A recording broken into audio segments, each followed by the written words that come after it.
بلکہ کچھ لوگ یہ تبصرہ بھی کرتے ہیں کہ بھائیوں کی الفت اور محبت شادی سے پہلے بہت زیادہ رہتی، لیکن اس کے بعد جس کی طرف رسول اللہ نے اشارہ کیا، اگر ہمارا یہ میزان نہیں ہے، کسوٹی نہیں ہے کہ ہم دین کو ترجیح دیں، تو پھر دو ہی صورت ہے امرأہ کی شکل، یا تو المرأۃ الصالحہ ہے یا پھر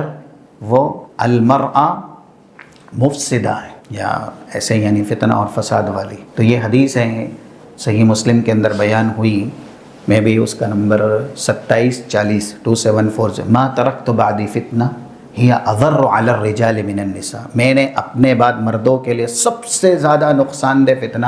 خاتون کو چھوڑا۔ اسی صحیح مسلم کے اندر رسول اللہ ایک حدیث میں کہہ رہے ہیں، 1467 نمبر کی حدیث ہے کہ ہاں دنیا پوری یہ نعمتوں کی آماجگاہ ہے، ایک سے ایک دنیا کے اندر نعمتیں ہیں، الدنیا کلھا متاع وخیر متاع الدنیا المرأۃ الصالحہ، دنیا کی تمام تر نعمتوں میں سب سے بہترین نعمت خاتون ہے، لیکن وہاں صرف خاتون نہیں کہا، نیک صالح خاتون۔ تو جب نیک صالح خاتون اختیار نہیں کی جاتی تو بھائیوں کی الفت و محبت شادی سے پہلے جیسی رہتی ہے، پھر شادی کے بعد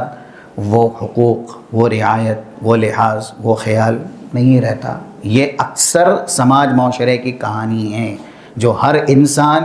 جانتا بھی ہے، دیکھتا بھی ہے اور محسوس بھی کرتا ہے۔